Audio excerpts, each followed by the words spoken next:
Bom dia, oitavo ano. Aqui é o professor Rosinaldo de Estudos Amazônicos, né? Vamos dar sequência aos nossos conteúdos, continuando a falar sobre a economia da borracha na Amazônia, o ciclo da borracha na Amazônia, né? Só que hoje nós vamos falar de outros temas. Na semana passada eu falei da primeira fase de exploração da borracha na Amazônia, que ocorreu mais ou menos entre 1870 e 1910. Foi o período, foi o apogeu, o ápice da produção da borracha na Amazônia, quando a nossa região se tornou uma das áreas mais importantes do planeta por ser a principal fornecedora de borracha para o mundo, especialmente após a invenção do processo de vulcanização do látex, criado pelo Charles Goodyear, que tornou a borracha mais resistente e com melhor elasticidade. A borracha passou a ser amplamente utilizada na produção de pneus na indústria automobilística, na indústria na produção de produtos hospitalares e também de calçados, tá? Aí eu falei um pouquinho como se deu a produção, né? Falei um pouquinho que era uma produção bem rústica, bem rudimentar. As árvores estavam espalhadas pela floresta, né? O principal trabalhador era o nordestino, ou melhor, os trabalhadores, a mão de obra principal era constituída por nordestinos, tá? Que vieram para cá com o sonho de enriquecer, mas a grande maioria acabava sendo escravizado através de dívidas imensas que os seringalistas, os donos dos seringais, os obrigavam a contrair, tá? Eu falei com vocês também um pouco sobre a Belle Époque, que foi um período que a Amazônia viveu em que a elite regional, os barões da borracha tentaram desenvolver aqui na Amazônia um estilo de vida baseado no estilo de vida francês. Grandes construções foram realizadas na nossa região, especialmente em Belém e Manaus, né? A elite regional se vestia no estilo francês, né? Grandes obras aqui como o Teatro Amazonas, o Teatro da Paz, foram construídos, onde eram realizados grandes espetáculos para atender a elite local. Foi instalado em Belém e Manaus sistema elétrico, os bondes elétricos, ou melhor, a iluminação pública, foram construídas praças, parques, tá? Enfim. Mas esse período áureo da borracha aqui na nossa região durou só em torno de 40 anos, porque os ingleses acabaram contrabandeando daqui da nossa região mudas de seringueiras que eles plantaram nas suas colônias na Ásia, desenvolvendo um plantio racional, ou seja, um plantio, grandes plantações de seringueiras. Na Amazônia, as seringueiras elas estavam espalhadas pela floresta, que tornava a produção menor.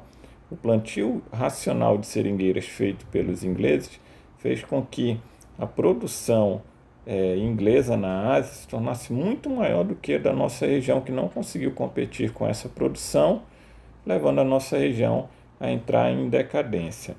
Em 1912, a partir de 1912, ou melhor, o governo federal inicia uma tentativa de reativar, revitalizar a produção da borracha em nossa região, criando a Superintendência de Defesa da Borracha, tá?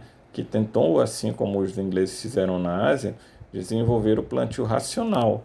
Plantio racional, como eu escrevi aqui, é aquele realizado de forma mais organizada, através da plantação de um determinado produto, utilizando técnicas que vão garantir uma maior produtividade, né? Os ingleses tentaram, os ingleses fizeram isso na Ásia, o governo brasileiro tentou fazer isso aqui na nossa região, mas acabou não obtendo sucesso. A produção amazônica não conseguiu concorrer com a produção asiática. Em 1926, um empresário norte-americano chamado Henry Ford, dono da empresa de automóveis Ford, criou um projeto no Pará, que ficou conhecido como a Fordlândia, que foi um projeto que visava desenvolver aqui na nossa região o plantio racional de seringueiras. O Ford tinha um sonho de fazer da nossa região novamente, de fazer da Fordlândia, ou melhor, a maior produtora mundial de borracha. principalmente para produzir os pneus das suas fábricas de automóveis, né? Foi um projeto ousado, Ford gastou muito dinheiro para instalar esse projeto, só que o projeto acabou não tendo sucesso, porque o projeto foi atacado por uma praga. As árvores de seringueiras na Amazônia, geralmente elas ficam distantes umas das outras, porque caso elas fiquem próximas umas das outras, elas podem ser atacadas por pragas. É um processo de seleção natural que ocorre na floresta amazônica, em que as árvores seringueiras nascem distantes umas das outras já para se protegerem. O Ford tentou plantar essas árvores próximas umas das outras e elas acabaram sendo exterminadas por um fungo que atacou as plantações. Aí levou a Fordlândia à falência. Aqui, né, a Fordlândia é um pedaço dos Estados Unidos no Brasil, porque a Fordlândia era um projeto de um empresário norte-americano. Tá? Aqui a gente vê onde o projeto foi implantado. Ele foi implantado na cidade de Belterra, e fica próximo à cidade de Santarém, aqui no Pará. Tá? Aqui a área onde foi implantado o projeto. Né? E o sonho que virou poeira, a Fordlândia, um projeto que acabou não obtendo o sucesso que se esperava. Aqui a gente tem a foto do empresário norte-americano, tá? O Henry Ford, dono da Ford. Mas, a partir de 1939, se inicia na nossa região a segunda fase de exploração da borracha. É o período da Segunda Guerra Mundial, tá, gente? Dentro do período da Segunda Guerra Mundial, os seringais na Amazônia eles foram reativados. Por quê? Porque as colônias asiáticas, as colônias inglesas na Ásia, que eram as principais produtoras de borracha no mundo, elas foram invadidas na Segunda Guerra Mundial pelo Japão. O Japão era rival dos Estados Unidos e alguns países europeus, grandes consumidores de borracha, na Segunda Guerra Mundial.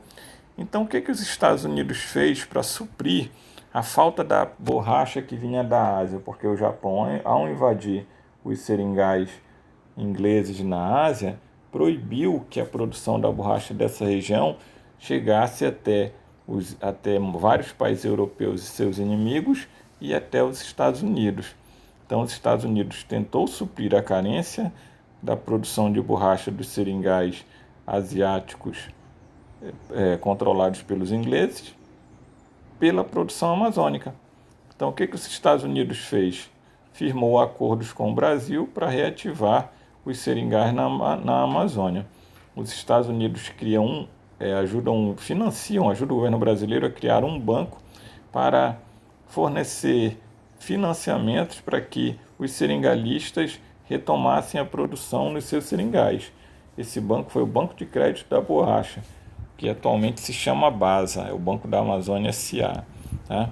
Através do BASA, os seringalistas pegavam empréstimos, então, como eu falei, né, para reiniciar a produção aqui na Amazônia.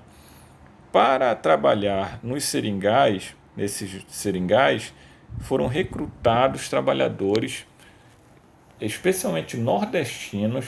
Esses trabalhadores eles foram recrutados pelo Exército Brasileiro e eles ficaram apelidados de soldados da borracha, né? Porque eles foram recrutados pelo Exército Brasileiro e trazidos para a Amazônia, ou levados para a Amazônia, para fazerem a produção da mesma maneira como na primeira fase, de maneira rústica, entrando na floresta, né, utilizando ferramentas simples e sendo bastante explorados. Muitos trabalhadores vinham com a ideia de que eram soldados trabalhando pela pátria brasileira, mas na verdade eles não passavam de uma mão de obra explorada, que recebia falsas promessas que não eram cumpridas e que sofreram a mesma coisa que os trabalhadores nordestinos sofreram na primeira fase: endividamento, isolamento, maus tratos. Então, na verdade, eles eram chamados de soldados da borracha, mas de soldados eles só tinham um nome, né? Como eu escrevi aqui, a segunda fase ela se encerra logo após o final da Segunda Guerra Mundial, porque quando a Segunda Guerra Mundial termina, o Japão é um dos derrotados na guerra. E os seringais ingleses na Ásia, eles são retomados e a exportação desses seringais, a venda da borracha dos seringais ingleses volta ao normal. Aqui a gente tem uma imagem dos soldados da borracha, né, recrutados pelo exército. Aqui, os soldados da borracha, escravos do século XX em plena Segunda Guerra Mundial. Porque, na verdade, os soldados da borracha, eles chegam até o seringal e eles são obrigados a comprar ferramentas, alimentos, nos barracões controlados pelos seringalistas a preços altíssimos, se endividando como aconteceu na primeira fase de exploração. Gente? Aqui, o recrutamento dos soldados da borracha era realizado pelo SENTA, o Serviço de Mobilização de Trabalhadores para a Amazônia. Aqui as ferramentas que eles recebiam era só isso, tá? Algumas roupas, uma rede, calçado, né? Prato de comida. O resto, as suas ferramentas para produzir os alimentos, o governo brasileiro não dava nada. Os trabalhadores tinham que comprar dos seringalistas e é aí que ocorria a grande exploração desses trabalhadores, que eram enganados, na verdade. Então, como eu falei para você, a segunda fase de exploração da borracha durou pouco e vários fatores contribuíram para uma nova decadência da produção. Como eu falei para vocês, a vitória dos aliados na Segunda Guerra Mundial, grupo de países formado pelos Estados Unidos, União Soviética, França e Inglaterra. Esse grupo de países foi o vencedor na Segunda Guerra Mundial. Esse grupo era rival do Japão. O Japão, ao perder a guerra, possibilitou a retomada do comércio dos países vencedores da guerra com os seringais do Sudeste Asiático. Tá? Houve também uma falta de dinamismo das elites locais que controlavam a produção da borracha e que não procuraram investir seus lucros em novos empreendimentos, como por exemplo a indústria, a agricultura.